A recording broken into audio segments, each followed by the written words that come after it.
Bismillahirrahmanirrahim. Assalamualaikum warahmatullahi wabarakatuh. Alhamdulillahirabbil alamin.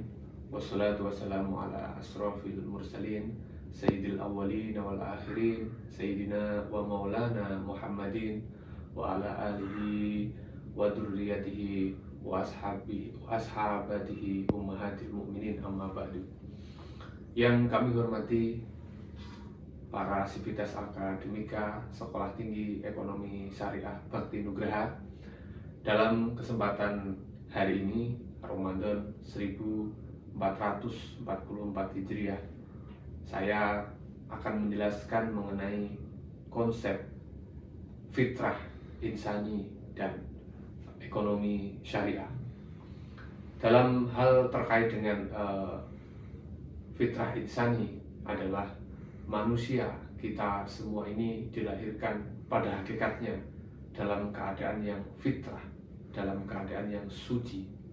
Di sini Al-Marawi menjelaskan bahwa fitrah insani dapat dimaknai dengan kita manusia atau manusia yang fitrah itu senantiasa kepada arah-arah kebenaran, arah-arah kebaikan, arah-arah yang diinginkan oleh Allah Subhanahu wa Ta'ala, juga nilai-nilai atau arah-arah yang sudah dipraktekkan atau dicontohkan oleh Nabi Muhammad SAW.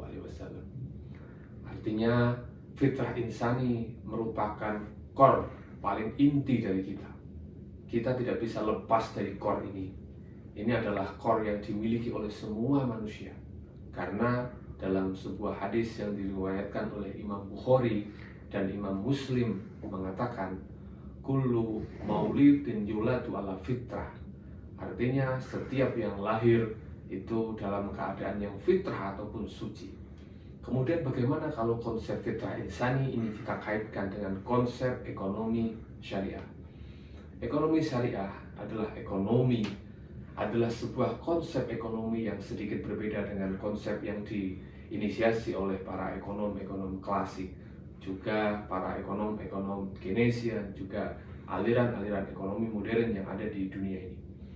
Ekonomi syariah, kalau kita melihat perjalanan dari uang yang sudah ada, ataupun kita melihat dari sisi uang yang mulai tradisional, uang yang terdiri dari kerang, sebelum kerang ini ada barter, kemudian menjadi kerang digunakan untuk jual beli, kemudian emas, perak, kemudian uang kertas ya seperti ini, hingga cryptocurrency atau uang digital. Di sini tentu fikih Islam harus bisa merespon bagaimana ekonomi Islam ini bisa tetap ada, bagaimana cara menjalankan bisnis Islam. Dalam surat Al-Baqarah Allah berfirman, wa ahallallahu al-bai'a wa harramar riba. Artinya di sini adalah Allah Subhanahu wa Ta'ala menghalalkan jual beli, kemudian mengharamkan riba. Jual beli menjadi salah satu hal pokok atau terpenting dari suatu bisnis. Bisnis itu ya jual beli, kemudian maklar, jual beli, maklar itu adalah jual beli. Itu adalah bisnis.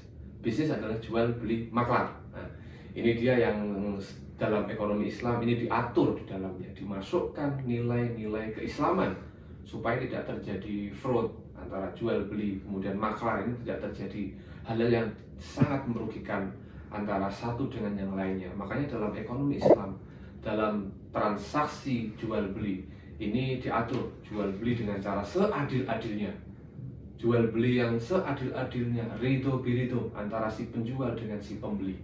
Ini adalah jual beli ataupun bisnis yang dimasukkan value-value Islam di dalamnya. Kemudian juga konsep ekonomi Islam yang di sini kita kaitkan dengan fitrah insani atau kecenderungan manusia yang arahnya adalah kepada kebaikan.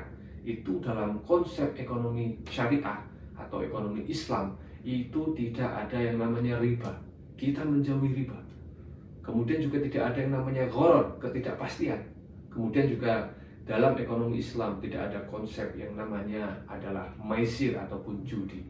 Jadi ekonomi Islam juga tidak pernah lupa ketika seseorang melakukan bisnis, sudah sukses, sudah kaya, sudah menjadi konglomerat, maka di dalam sini ada juga yang namanya harta-harta yang harus disalurkan kepada yang lain. Misalnya konsep ZIS, zakat, infak, sedekah bagi para yang mampu, bagi para muzaki harus senantiasa membayarkan ZIS-nya, zakat, infak, sedekah kepada para mustahik, para penerima zakat, yang mana orang-orang yang kurang beruntung atau belum beruntung dalam menjalankan bisnis atau menjalani profesinya, atau yang masih belum punya pekerjaan, atau mereka yang yatim piatu, atau mereka yang memang lahir dalam keadaan yang sangat sulit, di tengah-tengah keadaan yang sangat keadaan sakit dan lain sebagainya.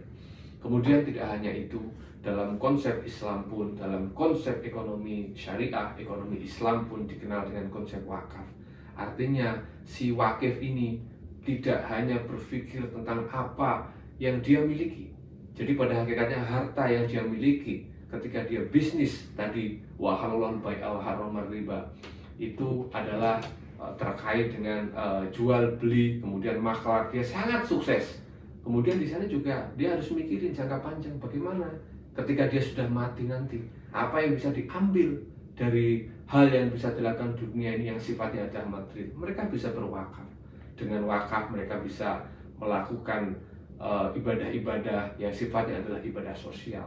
Wakaf untuk kepentingan sosial, dan tentu di sana nanti beliau akan menuai, mengunduh atau mengambil pahala-pahala dari apa yang sudah dia wakafkan di dunia ini.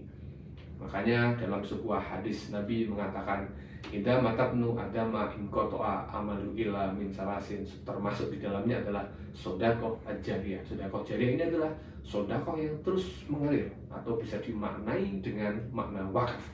Nah, di sanalah konsep ekonomi Islam, ekonomi syariah tentang bagaimana hubungannya dengan value fitrah insani. Jadi kita, fitrah insani kita sangat inline sekali, sangat cocok sekali dengan konsep ekonomi syariah atau ekonomi Islam. Sekian, terima kasih kami sampaikan kepada para pendengar, khususnya adalah Civitas Akademika Sekolah Ekonomi Syariah Bakti Nugraha. Allahul muwaffiq ila aqwamit thoriq. Wassalamualaikum warahmatullahi wabarakatuh.